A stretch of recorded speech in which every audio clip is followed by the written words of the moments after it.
Bro, ajari gua hikmah. Demikian sebuah kalimat terucap dari sahabat saya yang memiliki gedung di depan City Walk Sudirman. Gedung 30 lantai tersebut, kantornya berada di lantai 29 dan lantai 30. Saya terkejut kenapa tiba-tiba saya baru datang ke kantornya dia berkata demikian. Tapi dia sahabat lama saya. Dia juga mitra bisnis saya. Saya tahu sekali tabiatnya. Dia berhati lembut, sensitif sekali. Dan kalau dia berkata begini, saya jarang komentar.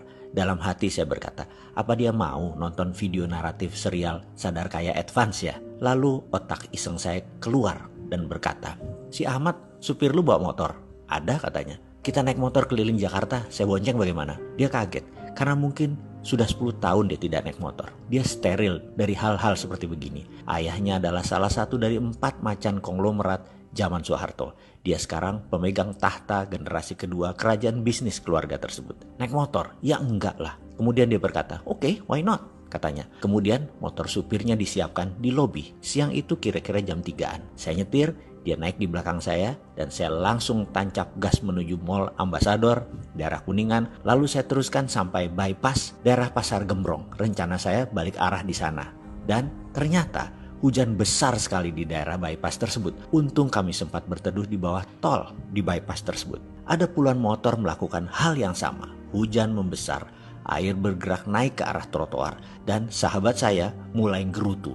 Sialan lu, basah nih gue. Di samping kami, seorang ayah dengan anaknya kira-kira berusia 10-12 tahunan berdiri merapat kedinginan. Air mengenang naik cepat sehingga sejajar trotoar tempat kami berdiri. Tiba-tiba ada mobil dengan kecepatan tinggi di dekat kami membuat siraman air kotor muncrat membasahi hingga tubuh kami. Semua orang menghujat seketika termasuk sang anak kecil tadi. Nampak sang ayah menenangkan dirinya.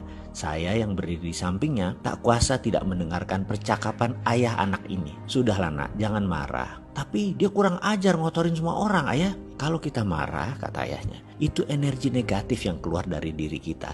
Dan ingat, dunia ini bulat. Dan sekali lagi, energi itu kekal. Sekali energi itu tercipta, mereka akan terus ada. Dan karena kehidupan ini berputar, energi itu akan kembali ke diri kita sendiri. Saya terdiam, termangu mendengarnya. Begitu juga sahabat saya yang berdiri tepat di samping saya. Sang ayah melanjutkan, mulai sekarang kamu harus bisa mengeluarkan energi hanya yang positif. Misalnya doakan orang tadi agar selamat sampai ke rumah dan ikhlas dalam berdoa.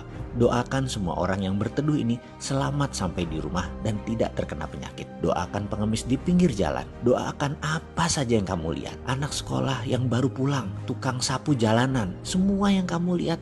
Doakan, percayalah hidupmu akan lurus, mudah dan selamat dunia akhirat. Papa selalu mencari uang halal untuk keluarga. Siang malam semua papa doakan. Mamahmu menanak nasi, dia berdoa. Ucapkan doa baik buat petani yang menanam, pedagang yang berjualan, pengendara yang membawa beras ini, petani yang menggiling padi menjadi beras, ikan yang dimasak pun mamah selalu mendoakan. Sehingga apa yang kita makan sudah disyukuri, sudah diikhlaskan, sudah diseimbangkan. Tak lama kemudian sebuah Alphard warna hitam tepat berhenti di depan mereka dan pintu terbuka. Mama, kata sang anak sambil naik ke mobil tersebut dan supir mobil tersebut bertukar dengan sang ayah.